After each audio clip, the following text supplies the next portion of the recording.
छत्रपती शिवाजी महाराज आणि गडासंदर्भात शिवप्रेमी आपल्या भावना वेगवेगळ्या पद्धतीने व्यक्त करताना आपण पाहिलंच असेल. पण कोल्हापुरातल्या एका गडप्रेमीनं अनोख्या पद्धतीनं आपल्या गडावरचं आणि छत्रपती शिवाजी महाराज यांच्यावरचं असलेलं प्रेम दाखवून दिलंय. चक्क त्यांनी 350 गडावरच्या मातीतून 108 मण्यांची स्वराज्य सुवर्णमाळ बनवली आहे. या शिवभक्ताचं नाव संजय गायकवाड. यावर्षी ज्येष्ठ शुद्ध त्रयोदशी 20 जून 2024ला छत्रपतींच्या राज्याभिषेक सोहळ्याचं 350 वर्ष पूर्ण झालेला सोहळा अखंड महाराष्ट्राने साजरा केला. या सोहळ्याचा जो प्रारंभ आहे तो 2023ला सुरू झाला राज्याभिषेक सोहळ्याला. त्या टायमाला ही संकल्पना मनामध्ये रुजली की आपण छत्रपती व त्यांच्या मावळ्यांना एक महाराष्ट्राचे आराध्य जे आहेत छत्रपती शिवराय यांना समर्पक भावनाने काय देऊ शकतो, त्यांचे ऋण कसे फेडू शकतो. उतराई होण्याची तर आपली पात्रता नाही, पण ऋण कसे आपण व्यक्त करू शकतो. तर त्यासाठी स्वराज 350 या नावाने आपण मोहीम उघडली. ती 23 मार्च 2023ला आपण ती प्रारंभ केला. दुचाकीवरती हा प्रवास आपण 350 किल्ल्यांचा पूर्ण केला 240 दिवसामध्ये. या 240 दिवसांमध्ये जे 350 किल्ले महाराष्ट्रामध्ये आहेत त्या किल्ल्याच्या परिसरातली संघटना असतील, लोक असतील, ह्या लोकांना आपण त्या किल्ल्यांवरती राज्याभिषेक सोहळा साजरा करावा अशी विनंती केली. आणि ह्याच्या मागचा उद्देश असा होता की ज्या काळामध्ये महाराजांचा राज्याभिषेक सोहळा झाला त्या काळामध्ये गडावरती 10,000 लोकसंख्या आहेत असे दस्तऐवज आपल्याकडे आहेत.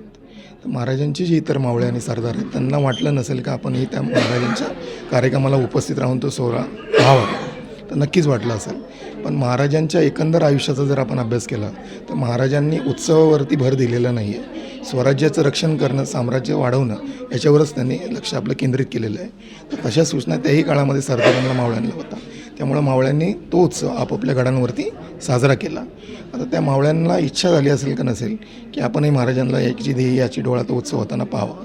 तर आता आजच्या घडीला ते मावळेही नाही आपल्याकडे आणि महाराजही नाही, पण गडांच्या स्वरूपात जिथे त्या मावळ्यांचं रक्त सांडलं आहे ते गडकिल्ले आपल्याकडे आहेत.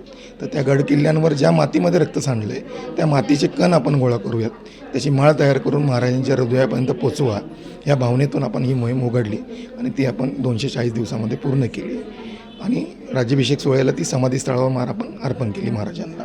माळ एक महिन्याभरामध्ये तयार झाली. त्याच्यामध्ये दगडाचं एक मटेरियल आहे, त्या मटेरियलमध्ये ती आपण बनवलेली आहे आणि 350 किल्ल्यांचे मातीचे थोडे अंश त्याच्यामध्ये घेतलेले आहेत. आता ही माळ आपण जी महाराष्ट्रातली प्रमुख तीर्थस्थळं आहेत त्या प्रत्येक तीर्थस्थळाकडे नेऊन त्या माध्यमातून लोकांमध्ये जनजागृती आणतो आहे की जेणेकरून महाराजांचे आचार, विचार, संस्कार याचं लोकांमध्ये प्रसार झाला पाहिजे. आपण फक्त जयघोष करतो मोठ्या व्यक्तींचा आणि अलिप्त होतो. तर जयघोषापुरतं आपलं मर्यादित न राहता त्यांच्या विचारावर पाऊल ठेवून आपण चाललं पाहिजे. हा प्रसार करण्याची आता सध्या गरज आहे. सध्या महाराष्ट्रातलं जे आराध्य दैवत ज्याला म्हणतो की छत्रपती शिवराय यांच्या नावाने तुमच्या आमच्या शरीरामध्ये एक प्रवाह वाहतो आणि तो प्रवाह वाहतो तर तो गड किल्ल्यांमध्ये पण तो प्रवाह संचरित आहे. हा प्रवास करताना ती ऊर्जा जाणवलेली आणि ती ऊर्जा घेऊन मी त्या कामाला लागलो आहे. जर आपण आपल्या लहान मुलांना, भगिनींना, मातृशक्तींना जर गड किल्ल्यांवर जाऊन तिथला इतिहास सांगितला, माझी जाऊनचं संस्कार सांगितले तर त्या आपल्या येणाऱ्या पिढींमध्ये ते बाळकडू रुजवतील आणि तशी सक्षम पिढी त्याच्यामध्ये घडेल. शिवभारत मिशन या संकल्पनेचा प्रचार आणि प्रसार करण्यासाठी संजय गायकवाड यांनी स्वराज्यातील 350 गडांची छत्रपती शिवाजी महाराज यांचं आणि मावळ्यांचं चरणस्पर्श झालेली पवित्र माती एकत्र करून या पवित्र मातीपासून 108 मण्यांची स्वराज्य सुवर्ण माळ तयार केली आहे. ही माळ 20 जून या शिवराज्याभिषेक दिनी छत्रपतींच्या समाधीस्थळी अर्पण करण्यात आली. आज ही पवित्र माळ कोल्हापूरची आराध्य दैवत श्री अंबाबाई चरणी दर्शनास ठेवण्यात आली आहे. यानंतर सर्व शिवप्रेमी आणि गडप्रेमी यांना दर्शन घेण्यासाठी ही सुवर्णमाळ ठेवण्यात आली आहे. यावेळी संजय गायकवाड यांनी आपल्या भावना व्यक्त केल्या. कॅमेरा पर्सन अक्षता गुरवसह नीता पोद्दार, लाईव्ह मराठी, कोल्हापूर.